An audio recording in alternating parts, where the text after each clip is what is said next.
Manatiling ligtas ngayong Fire Prevention Month. Narito ang ilang paalala mula sa Light TV, God's Channel of Blessings.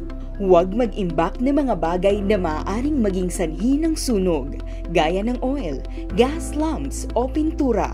Ugaliing bunutin sa saksakan ang appliances na hindi ginagamit. Siguraduhing i-check ng maigi ang electrical installation sa inyong mga bahay. Huwag iwanang bukas ang inyong mga gas stove bago matulog o tuwing aalis sa inyong mga tahanan. Alamin ang evacuation plan sa inyong lugar. Kontakin agad ang Bureau of Fire Protection o ang inyong lokal na bumbero sa anumang banta ng apoy.